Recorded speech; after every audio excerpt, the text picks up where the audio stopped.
그러면 오늘 말씀을 읽도록 하겠습니다. 오늘 말씀은 출애굽기 32장 1절에서 6절입니다. 제가 읽어드리도록 하겠습니다. 백성이 모세가 산에서 내려옴이 더딤을 보고 모여 백성이 아론에게 이르러 말하되 일어나라 우리를 위하여 우리를 인도할 신을 만들라. 이 모세 곧 우리를 애굽 땅에서 인도하여 낸 사람은 어찌 되었는지 알지 못함이니라. 아론이 그들에게 이르되 너희의 아내와 자녀의 귀에서 금고리를 떼어 내게로 가져오라. 모든 백성이 그 귀에서 금고리를 빼어 아론에게 가져가매 아론이 그들의 손에서 금고리를 받아 부어서 조각칼로 새겨 송아지 형상을 만드니 그들이 말하되 이스라엘아 이는 너희를 애굽 땅에서 인도하여 낸 너희의 신이로다 하는지라. 아론이 보고 그 앞에 제단을 쌓고 이에 아론이 공포하여 이르되 내일은 여호와의 절이니라 하니 이튿날에 그들이 일찍이 일어나 번제를 드리며 화목제를 드리고 백성이 앉아서 먹고 마시며 일어나서 뛰놀더라. 아멘.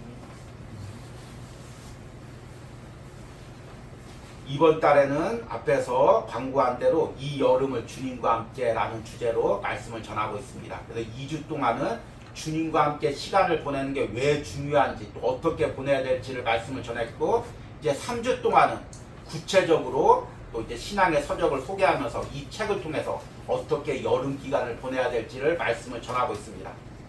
우리 지난주에는 고든 맥도날드 목사님의 내면 세계의 질서와 영적 성장이라는 책을 통해서 주님과 함께 내면을 정리하는 시간이라는 말씀을 전했습니다.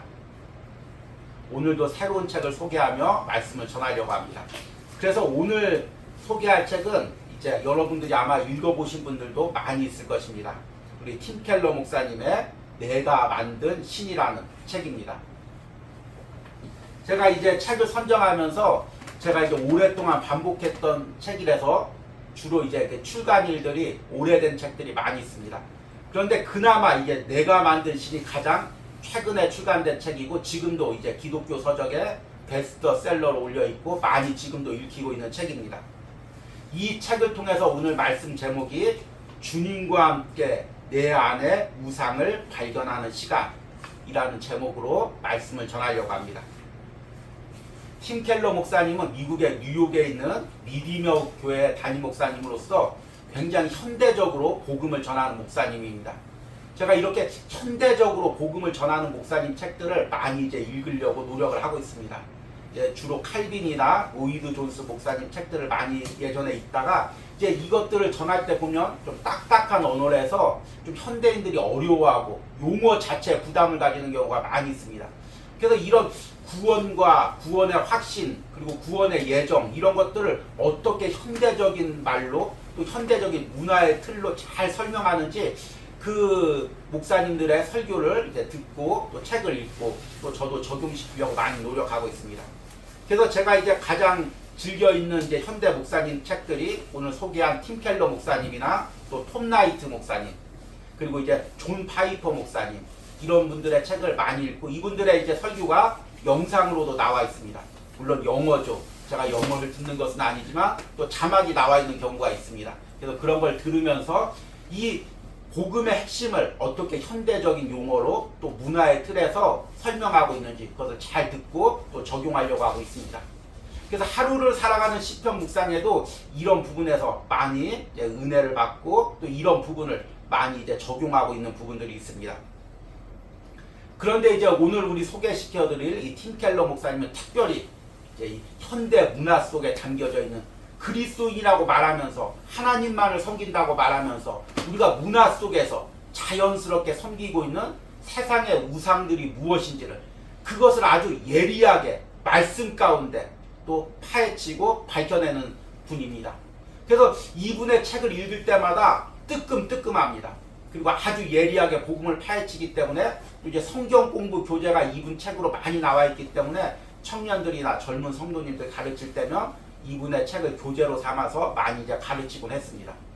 특별히 이제 오늘 소개하는 내가 만든 신이라는 이 책은 우리가 있다 보면은 정말 뜨끔뜨끔합니다. 나도 모르게 자연스럽게 하나님을 섬긴다고 이야기하면서 우상을 섬기고 있었던 부분들을 너무나 예리하게 그리고 쉬운 글로 이렇게 밝혀내고 있습니다. 읽는 것은 매우 쉽습니다. 읽으면은 다 잘 읽히는 책입니다.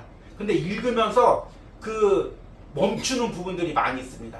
한참 읽다가 제가 이 책을 읽다가 참 멈춰서 나도 그랬지. 내 안에 이런 모습이 있었지. 몰랐던 내 모습을 발견하고 한참 묵상하고 기도했던 그런 기억이 있습니다. 여러분들이 올 여름에 이 책과 함께 내 안에 감추어진 우상이 무엇인지 발견하는 은혜가 있길 바랍니다. 이 책에 대해서 본격적으로 이야기하기 전에 오늘 본문 말씀을 먼저 여러분들에게 소개하려고 합니다.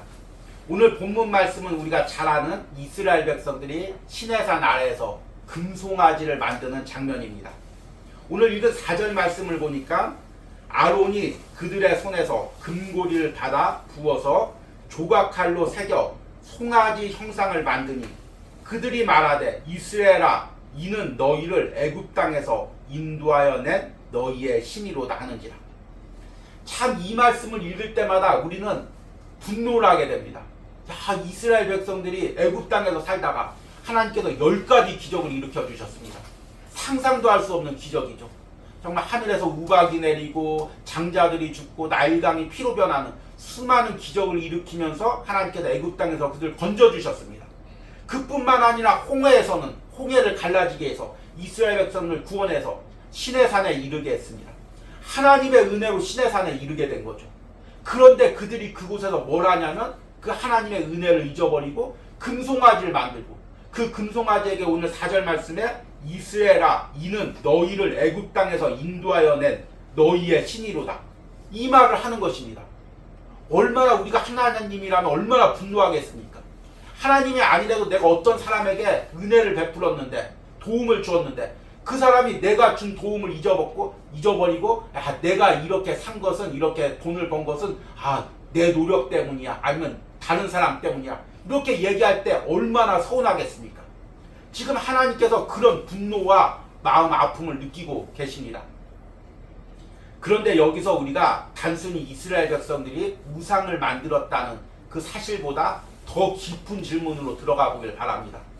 이스라엘 백성들이 왜 하필이면 지금 이 시기에 이 장소에 금송아지를 만들었냐는 것입니다. 다른 시기도 있었고 다른 장소도 있었는데 왜 지금 홍해의 기적을 경험하고 시내산 아래에서 지금 애굽에서 바로 출애굽한 그 상황에서 금송아지를 만들었냐는 것입니다. 그것이 오늘 말씀에 답이 나와 있습니다. 항상 성경의 질문들은 성경에 답이 나와 있습니다. 1절 말씀을 보니까 백성이 모세가 산에서 내려옴이 더딤을 보고 모여 백성이 아론에게 이르러 말하되 일어나라 우리를 위하여 우리를 인도할 신을 만들라. 이 모세 곧 우리를 애굽 땅에서 인도하여 낸 사람은 어찌 되었는지 알지 못함이니라.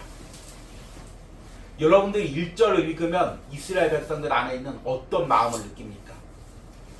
뭔가 불안한 마음, 뭔가 두려운 마음, 염려하는 마음, 조급한 마음. 지금 이스라엘 백성들 안에 이 안에 있는 것입니다. 왜 이런 마음을 가졌을까요? 분명히 하나님이 함께 하셔서 10가지 기적도 일으키고 홍해도 갈랐는데 왜 광야에 나와서 그들이 불안해할까요? 이것을 비유로 이야기하면 어떤 마음이냐면 이제 남편한테 평생 학대를 당하는 아내가 있었습니다. 그래서 이제 못 견디겠다. 이제 남편 품을 떠나야지 하고 집을 나왔습니다. 그건 자유함을 느껴야 되는데 집을 나오자마자 불안합니다. 이제 나 남편의 그늘 밖에서 나왔는데 나 집 밖으로 나왔는데 나 혼자 어떻게 살지? 이런 불안함을 느낍니다. 그리고 다시금 집으로 돌아가고자 하는 그 마음이 듭니다. 지금 이스라엘 백성들의 마음이 다 그 마음입니다. 평생 애굽에서 노예로 살고 학대를 당하면서 얼른 자유만 누릴 수 있다면 애굽 밖으로 나갈 수만 있다면 그게 소원이었습니다. 그런데 막상 애굽 밖으로 나오니까 불안한 것입니다. 그동안은 매를 맞든 학대를 받든 그 애굽이라는 틀 안에서 때가 되면 먹을 거 주고 저녁이 되면 잘 곳을 제공해 줬는데 이제 광야에 나오니까 아무것도 없는 것입니다. 오직 하나님만을 바라보고 살아야 됩니다. 그런데 하나님이 보이지 않습니다. 그나마 모세가 있었는데 모세를 바라보고 살았는데 그 모세가 이제 없는 것입니다. 그러니까 불안하죠. 뭔가 붙잡아야 되죠. 그래서 오늘 1절 말씀에 우리를 위하여 우리를 인도할 신을 만들라. 우리가 눈에 보이는 거, 뭔가 붙잡을 수 있는 거, 그 안에서 안정감을 누릴 수 있는 거, 그것을 의지하며 살 수 있는 거, 그걸 만들어 달라 이것입니다. 그것이 무엇이냐면 바로 우상이라는 것입니다. 우리가 우상이 무엇인지를 바로 이 금송아지 사건에서 분명히 보여줍니다. 시대를 따라서 또 장소에 따라서 이 우상은 다 바뀝니다. 바알 신이 될 수도 있고 아세라 신이 될 수 있고 또 현대 돈이나 성공이나 어떤 성적인 것들이 될 수가 있고 자녀가 될 수 있고 모든 것이 다 우상이 될 수가 있습니다. 그러나 근본적인 우상을 섬기는 마음은 오늘 이 출애굽기 32장의 이스라엘 백성들의 마음입니다. 불안하기 때문입니다. 뭔가 붙들어야 될 것이 있어야 되는 것입니다. 뭔가 그 안에서 안정감을 누려야 될 것이 있습니다. 그래서 그게 없어지면 불안합니다. 그것을 잡지 못하면 염려가 됩니다. 이거 없이 내가 어떻게 살아가지? 이거 없이 내가 앞으로 어떻게 나가지? 나를 불안에 떨게 하고 염려하게 하고 근심하게 하고 그것이 없어서 분노하게 하고 남들은 그게 있는데 왜 나는 이게 없지? 분노하며 하나님을 원망하게 하는 것, 그것이 무엇이냐면 우상인 것입니다. 여러분 한 주간의 삶을 돌이켜 보십시오. 내가 무엇 때문에 조급해하고 무엇을 얻지 못해서 불안해하고 무엇 때문에 또 마음 아파했습니까? 내 마음을 흔들어 놓은 그것이 나의 우상입니다. 만들어진 책이라는 그 책에서 팀 켈러 목사님이 이렇게 이야기합니다. 우리 주보에도 제가 적어놨습니다. 제가 한번 읽어드리겠습니다. 우리의 유일한 주인이자 군주는 하나님이어야 한다. 그런데 인간은 무엇이든 자신이 사랑하고 믿는 대상을 또한 섬기게 마련이다. 이 부분이 중요합니다. 그게 무엇이든 타협할 수 없을 만큼 하나님보다 더 중요해지면 우리를 속박하는 우상이 된다. 이 경우 우상은 우리의 가장 집요한 감정을 보면 찾아낼 수 있다. 우리를 주체할 수 없는 분노나 불안, 낙심에 빠뜨리는 것은 무엇인가? 떨칠 수 없는 죄책감으로 괴롭히는 것은 무엇인가? 이런 우상이 우리를 지배하는 이유는 우리가 그것 없이는 삶이 무의미하다고 느껴서이다. 마지막 줄에 다시 한번 주목해 보시기 바랍니다. 이런 우상이 우리를 지배하는 이유는 우리가 그것 없이는 삶이 무의미하다고 느껴서이다. 내가 이것이 없으면 내 삶이 무의미하다고 느끼는 것이 무엇입니까? 이제 이 책에서는 여러 가지 우상들을 이야기하지만 가장 대표적인 것, 우리도 잘 알고 있는 거죠. 돈, 그 다음에 권력, 그 다음에 이제 성, 이 세 가지를 이야기합니다. 사랑이라고도 이야기하죠. 이 세 가지가 없으면 내 삶이 무의미하다고 느끼는 것입니다. 돈이 없으면 어떻게 살아가나? 내가 회사에서 지위가 없으면, 교회 안에서 어떤 지위를 누리지 못하면, 사람들에게 인정받지 못하면 내가 무슨 의미로 살아가나? 내가 사랑이 없으면, 그 사람에게 사랑받지 못하면, 또 사랑하는 대상이 없으면 어떻게 살아가나? 그런 것들, 그것이 바로 내게 우상이라는 것입니다. 그래서 오늘 말씀을 통해서 내 안의 우상이 무엇인지를 구체적으로 발견하는 은혜가 있길 바랍니다. 그래서 이 책에서는 이제 여러 가지 우상들에 대해서 이야기하지만 그것들을 이제 제가 조합을 해서 이 책에서 말하는 우상들의 특징이 무엇인지를 세 가지를 이야기하려고 합니다. 첫 번째는 우상은 무엇이냐면 하나님의 자리를 대신하는 것. 이것이 바로 우상입니다. 제가 이제 앞에서 우리의 우상이 돈이 될 수가 있고 권력이 될 수가 있고 또 사랑이 될 수 있다고 이야기를 했습니다. 근데 이렇게 말씀을 들으면 우리 중에서 이런 의문이 생길 것입니다. 아니 그러면 돈 없이 어떻게 살아? 아니 그러면 지위 없이 어떻게 살아? 권력 없이 어떻게 살아? 사랑 없이 어떻게 살아? 하나님께서 우리에게 돈도 하나님이 우리에게 주신 거고 또 지위도 우리에게 주신 거고 그 사랑도 하나님이 우리에게 주신 건데 이런 것 없이 어떻게 사냐고 말할 수가 있습니다. 그리고 이거 갖고 내가 나쁘게 사용하는 게 아니라 돈을 벌어서 가족들을 행복하게 하고 자녀들을 키우고 가족을 보살피고 또 주님의 일을 할 수 있도록 헌금 내는 거, 이게 뭐가 나쁘냐고 이야기할 수가 있습니다. 내가 지위를 얻어서 하나님의 사랑을 전파하고 내가 회사에서 CEO가 돼서 또 직원들에게 하나님의 그 리더십으로 가르치고 또 사랑을 베풀고 또 하나님의 복음을 전하는 거, 이게 왜 나쁘냐고 말할 수가 있습니다. 내가 또 자녀를 사랑하는 거, 아내를 사랑하는 거, 남편을 사랑하는 거, 이게 왜 나쁜 거냐고 말할 수가 있을 것입니다. 그런데 우상이란 그 자체로 나쁜 것이 아닙니다.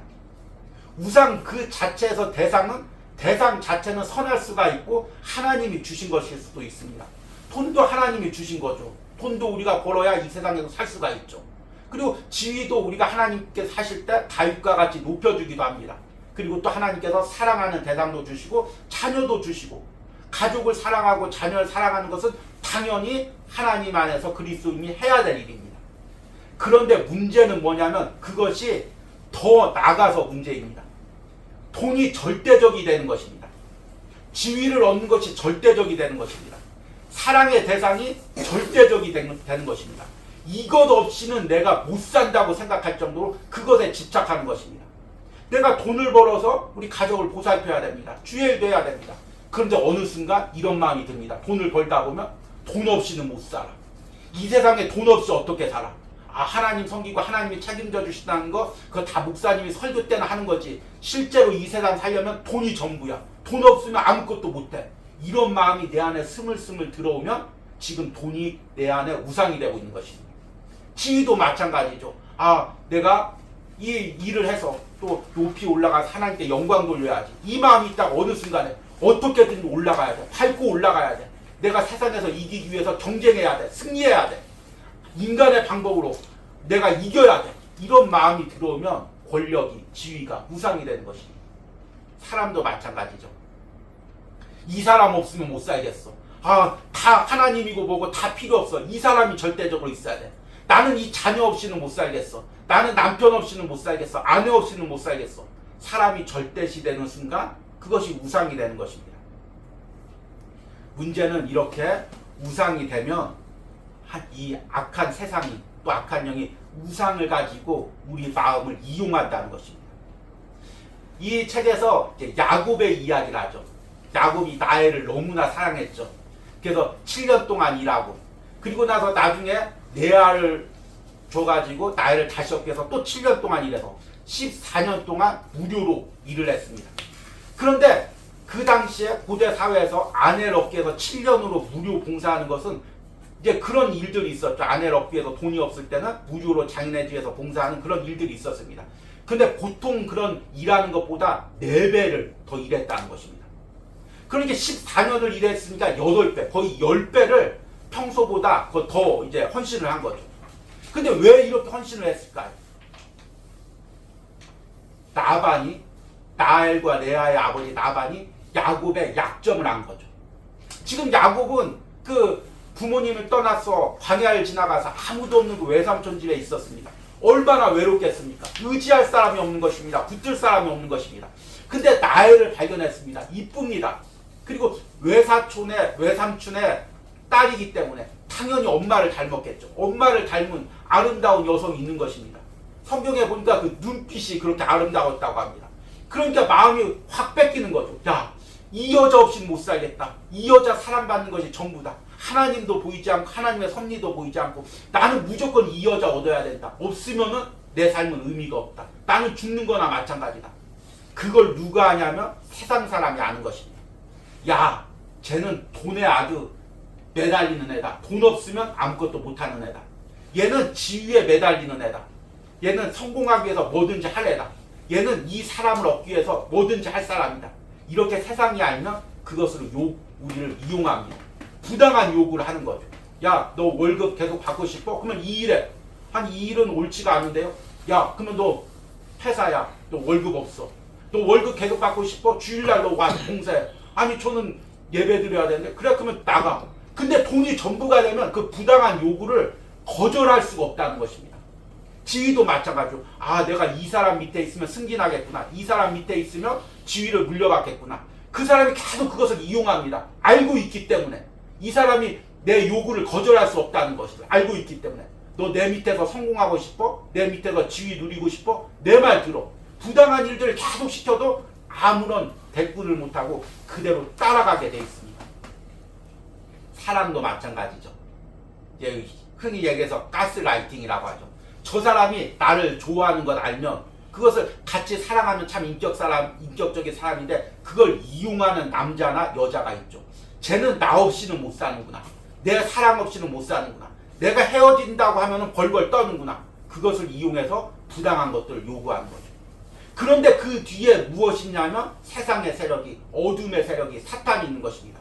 믿는 사람들에게 계속해서 우리가 그 돈을 가지고 매달리고 있으면, 권력을 가지고 매달리고 있으면, 사람을 가지고 매달리고 있으면 사탄이 그걸 가지고 계속 흔듭니다. 흔들릴 때마다 우리는 하나님보다 계속 그 대상을 바라보게 됩니다.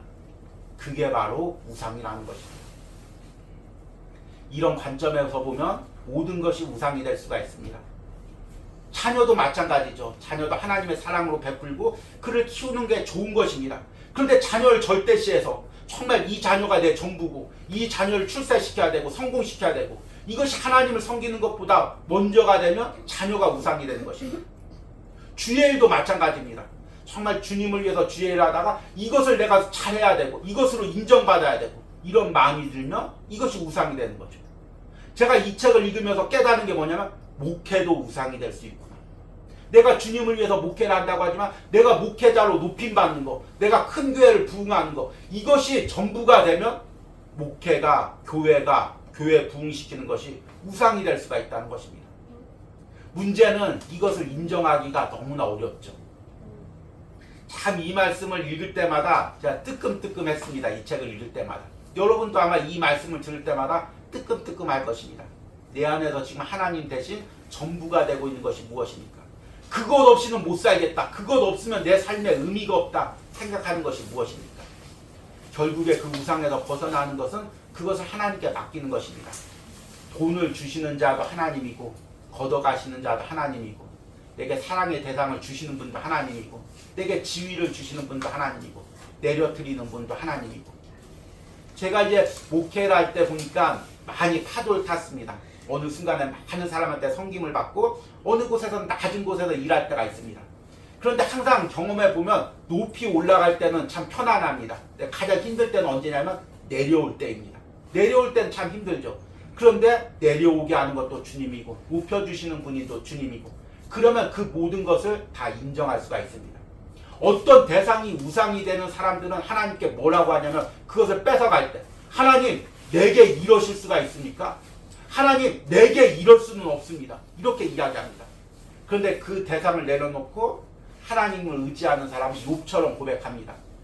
주신 자도 여호와시오 취하신 자도 여호와시니 여호와의 이름이 영광을 받을지어다. 이렇게 고백하게 되는 것입니다. 여러분 우리가 그 내가 집착하고 있는 우상에서 벗어나는 은혜가 있길 바랍니다. 두 번째 우상은 뭐냐면 우리 안에 은밀한 욕망입니다. 우리가 어떤 사람이 돈을 전부로 여깁니다. 어떤 사람이 권력을 전부로 여깁니다. 어떤 사람이 성적인 것을 전부로 여깁니다. 그러면 그 사람에게 저 사람은 돈이 우상이야, 지위가 우상이야, 저 사람이 우상이야 이렇게 이야기할 수가 있습니다. 그런데 그 대상은 사실은 외적인 것, 여기서는 이제 표면적으로 드러나는 우상이라고 이야기합니다.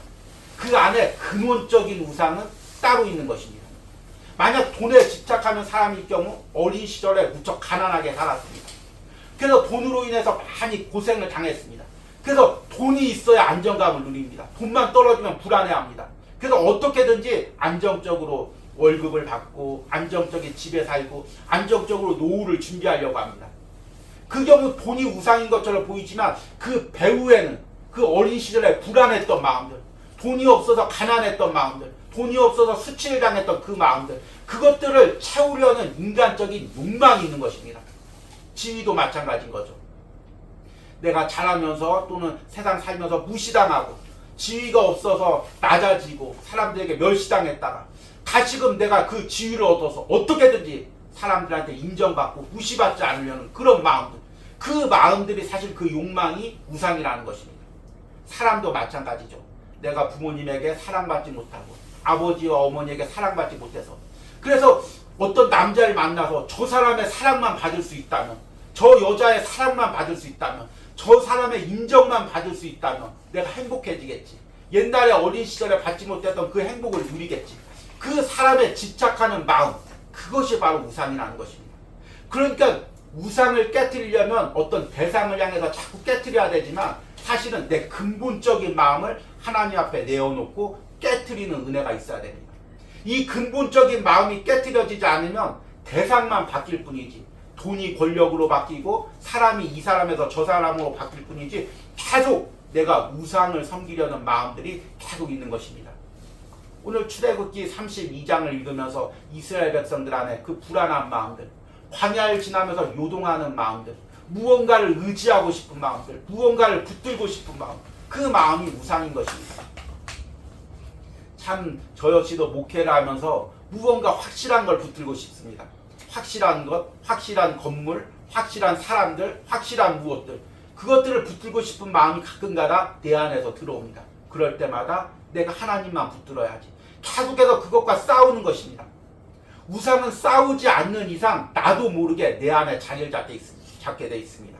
매 순간 내 마음을 들어보면서 내 은밀한 욕망들, 무엇으로 채우려는지, 무엇을 의지하려고 하는지, 무엇 안에서 안정감을 누리려고 하는지 그 마음을 들여다보고 깨트리는 은혜가 있어야 됩니다.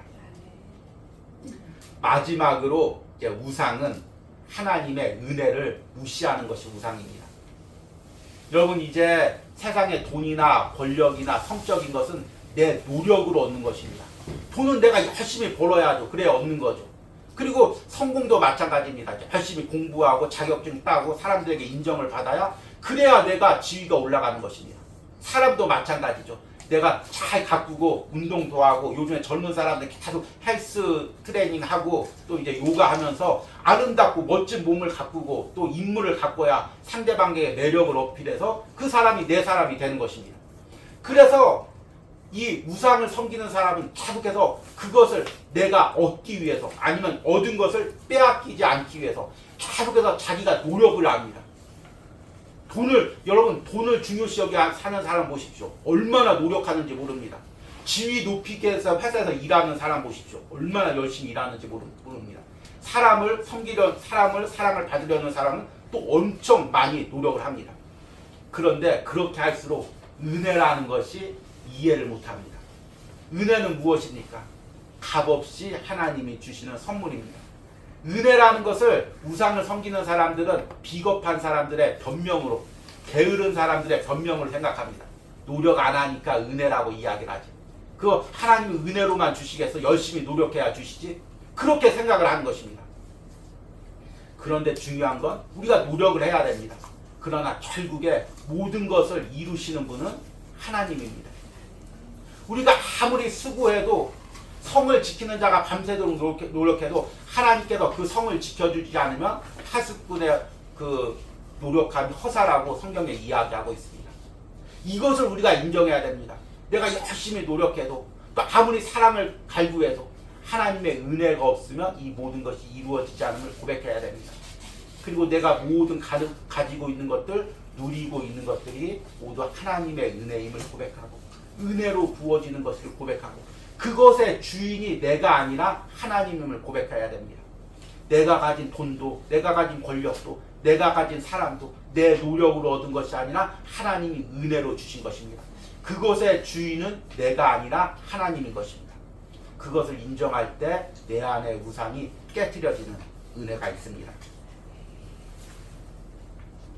이제 말씀을 끝맺으면서 내 안에 있는 우상을 깨트리려면 어떻게 해야 되는지에 대해서 이제 정리를 하도록 하겠습니다. 성경에서는 이제 나 외에 다른 신을 섬기지 말라고 하나님께서 이야기를 했습니다. 그래서 그리스도인들은 누구나 이 형상의 우상들을 보면은 기겁을 합니다. 그래서 만약에 신앙인이 그 집안에다가 우상을 놓고 있다면 다들 손가락질하고 본인 스스로도 그렇게 하지 못할 것입니다. 만약 목사님 집에 어떤 형상이 있다고 생각하면 얼마나 이게 말이 안 되는 일입니까? 그래서 그리스도인은 누구나 눈에 보이는 우상을 섬기지 않으려고 합니다. 그러나 모든 그리스도인 안에, 많은 그리스도인 안에 나도 모르게 마음의 우상이 자리 잡고 있습니다. 내가 붙들고 있는, 내가 의지하고 내가 추구하고 있는 그 우상이 있는 것입니다. 내 안에 하나님보다 더 절대시 여기고 더 소중히 여기고 그것이 없으면 안 되겠다고 생각하는 것이 바로 우상인 것입니다. 문제는 그것을 인정하기가 너무나 어렵다는 것입니다. 그것을 인정할 때마다 진짜 못이 내 가슴을 찌르듯이 아픕니다. 이것이 내 우상이었습니다. 그것을 한번 인정할 때마다 그것이 얼마나 힘든 일인지 모릅니다. 그러나 그 우상을 주님 안에서 깨뜨릴 때 그때 진정한 은혜가 있는 것입니다. 기도 가운데 말씀 가운데 내 안에 있는 우상을 그러기 위해서 먼저 볼 수 있는 은혜가 있어야 됩니다. 올 여름에 여러분들이 이 책을 읽으면서 또 말씀을 묵상하면서 기도하면서 내가 그동안 나도 모르게 섬겼던 우상들이 보이는 은혜가 있길 바랍니다. 그리고 그것을 깨뜨리는 은혜가 있기를 간절히 소망합니다.